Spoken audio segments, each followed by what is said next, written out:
Good morning student. बेटा, ऐसा कि अभी तक हम लोग पढ़ रहे थे लघु कथा लेखन। आज हम लोग पढ़ेंगे क्षितिज का चैप्टर 17, बच्चे काम पर जा रहे हैं। तो इसको लिखा है राजेश जोशी ने। तो सबसे पहले हम लोग पढ़ेंगे राजेश जोशी के बारे में, उनका जीवन परिचय। उसके बाद इन्होंने अपने पंक्तियों में क्या बताया है उसके बारे में पढ़ेंगे। आप लोग ध्यान से सुनिएगा, समझिएगा। तो आइए हम लोग सबसे पहले पढ़ते हैं राजेश जोशी जी का जीवन परिचय। राजेश जोशी का जन्म सन 1946 में मध्य प्रदेश के नरसिंहगढ़ में हुआ था। उन्होंने शिक्षा पूरी करने के बाद पत्रकारिता शुरू की और कुछ सालों तक अध्यापन किया। राजेश जोशी ने कविताओं के अलावा कहानियाँ, नाटक, लेख और टिप्पणियाँ भी लिखी। साथ ही उन्होंने कुछ नाटक रूपांतर भी किए। कुछ लघु फिल्मों के लिए पटकथा लेखन का कार्य भी किया। उन्होंने भर्तृहरि की कविताओं की अनुरचना, भूमिका, कल्पतरु एवं मायाकोव्स्की की कविता का अनुवाद पतलून पहना बादल नाम से किया है। यानी इन्होंने अपने पंक्तियों की अपनी कविताओं के साथ साथ इन्होंने कुछ कहानियाँ भी लिखी है और कुछ ऐसी कहानियाँ थी जिनको इन्होंने प्रकाशित भी किया है। और सबसे बड़ी बात है कि इनकी जो भाषा होती थी वो अंग्रेजी, रूसी और जर्मन भाषा में प्रकाशित हुई है।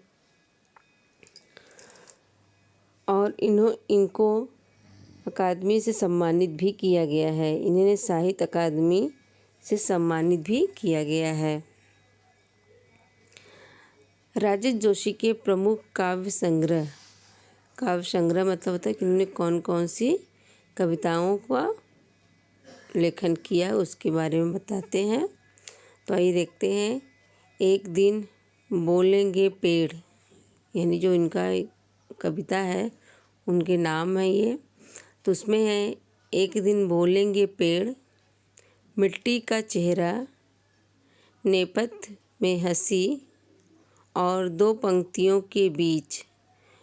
उन्हें माखनलाल चतुर्वेदी पुरस्कार, मध्य प्रदेश शासन का शिखर सम्मान और साहित्य अकादमी पुरस्कार से सम्मानित किया गया है। यानी इन्होंने इन कविताओं के लिए इनको माखनलाल चतुर्वेदी पुरस्कार, मध्य प्रदेश शासन करने वाले थे, इनको उन्होंने सम्मानित किया है। राजेश जोशी की कविताएं गहरे सामाजिक अभिप्राय वाली होती है। वे जीवन के संकट में भी गहरी आस्था को उभारती है। उनकी कविताओं में स्थानीय बोली, वाणी, मिजाज और मौसम सभी को व्यक्त है। उनके काव्य में आत्मीयता और लयात्मकता है। यानी इनकी जो कथा होती थी वो आपका जो है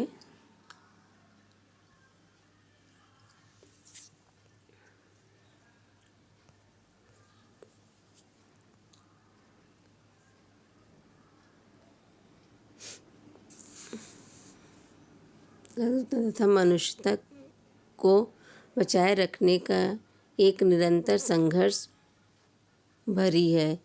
दुनिया के नष्ट होने का खतरा राजेश जोशी को जितना प्रबल दिखाई देता है, उतना ही वे जीवन की संभावनाओं की खोज के लिए बेचैन दिखाई देते हैं। यानी कहने का तात्पर्य है कि राजेश जोशी जी को ऐसा लग रहा है कि दुनिया बहुत ही जल्द समाप्त हो जाएगी, क्योंकि उन्होंने जो ये कविता लिखी है, बच्चे काम पर जा रहे हैं। तो यानी जब बच्चे काम पे जा रहे हैं, इसका मतलब है जी हमारा भारत या हमारा देश संकट में है, तभी तो छोटे छोटे बच्चे काम पर जा रहे हैं। और इसी कारण वो अपनी संभावनाओं और अपनी बेचैनी को व्यक्त किया है। प्रस्तुत कविता में बच्चों से बचपन छीन लिए जाने की पीड़ा व्यक्त हुई है। यानी इस कविता में इन्होंने बच्चों की बचपन छीन लिए जाने का जो पीड़ा होती है उसको व्यक्त किया है। कवि ने उस सामाजिक आर्थिक विडंबना की ओर इशारा किया है। यानी इस कविता में इन्होंने अपनी जो समाज की हमारी आर्थिक व्यवस्था है और जो विडंबना है, यानी जो जिसकी विडंबना यानी हम लोग कुछ कर नहीं सकते उसके लिए, उसकी तरफ इशारा किया है। जिसमें कुछ बच्चे खेल, शिक्षा और जीवन की उमंग से वंचित हैं। यानी जो विडंबनाओं के कारण बच्चे खेल और शिक्षा से वंचित हैं उसके बारे में इन्होंने वर्णन किया है। और इनकी भाषा शैली क्या है हम ये भी जानेंगे। तो आइए देखते हैं कि भाषा शैली क्या है। जोशी जी ने अपनी रचनाओं की भाषा में स्थानीय बोल चाल की भाषा और बोलियों को अपनाया है। उनके द्वारा प्रयुक्त प्रत्येक शब्द अपनी सार्थकता और भावाभिव्यक्ति को भी प्रकट करने में सक्षम है। छंद मुक्त होते हुए भी उनके काव्य में लयात्मकता का गुण विद्यमान है। तत्सम तद्भव शब्दों के साथ साथ उर्दू फारसी के शब्दों का भी उन्होंने सफलतापूर्वक प्रयोग किया। यानी इन्होंने तत्सम मतलब आप लोग पता है जो संस्कृत के शब्द होते हैं, तद्भव यानी हिंदी के शब्द होते हैं, और उर्दू फारसी यानी इन्होंने ये संस्कृत हिंदी के साथ साथ उर्दू फारसी के भी शब्दों का यानी भाषा का प्रयोग किया है। तो आइए सबसे पहले बार हम लोग कविता का सार हम देख लें, यानी कविता के बारे में इन्होंने क्या बताया है।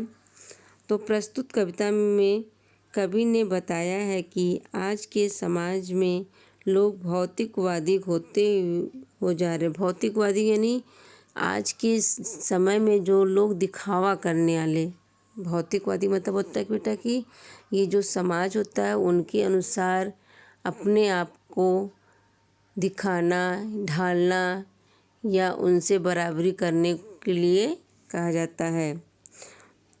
तो भौतिकवादी होते हो जा रहे हैं, यानी भौतिकवादी मतलब दिखावा की भावना उनके अंदर ज़्यादा बढ़ती जा रही है। इसी कारण बच्चों से उनका बचपन छीनता जा रहा है। सामाजिक तथा आर्थिक कठिनाइयों के कारण बच्चों को काम में लगा दिया जाता है और बच्चे खेल कूद एवं स्कूली शिक्षा से वंचित रह जाते हैं। कवि कहता है कि जाड़े के इस घने कोहरे में जब लोग घरों से बाहर निकलना नहीं चाहते हैं, बच्चे काम पर जा रहे हैं। यानी जो बड़े लोग होते हैं, रईस लोग होते हैं, वो लोग घर से बाहर निकलना नहीं चाहते। लेकिन ऐसी कौन सी विडंबना है जिसके कारण ठंड के कोहरे में छोटे छोटे बच्चे काम पर जा रहे हैं।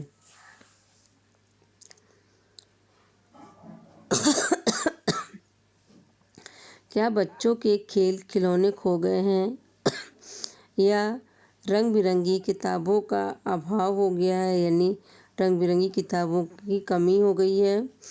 भूकंप के कारण क्या स्कूल और मदरसों की दीवारें ढह गई है। कवि कहना चाहता है कि क्या कोई भूकंप आया था जिसके कारण वहाँ की सारे स्कूलों की दीवारें और मदरसों की दीवारें गिर गई हैं। खेल के लिए मैदान बगीचे समाप्त हो गए हैं। कवि पूछना चाहता है कि क्या खेल के लिए मैदान बगीचे समाप्त हो गए हैं। यदि बच्चों से बचपन में ही काम लेना शुरू कर दिया जाएगा तो इस दुनिया में बचेगा ही क्या। यानी मतलब जो छोटे छोटे बच्चे काम करने लगेंगे, शिक्षा की ओर ध्यान नहीं देंगे, इस समाज का विकास नहीं होगा। इसी कारण उन्हें बेचैनी हो रही है, उनको डर है कि हमारा समाज ख़त्म होता जा रहा है। यह एक खतरे की घंटी है पूरे विश्व के लिए और यह हमारे पूरे समाज के लिए एक खतरा बनता जा रहा है कि बच्चे अगर काम पे जा रहे हैं तो हमारे देश का क्या होगा और उनका विकास कैसे होगा।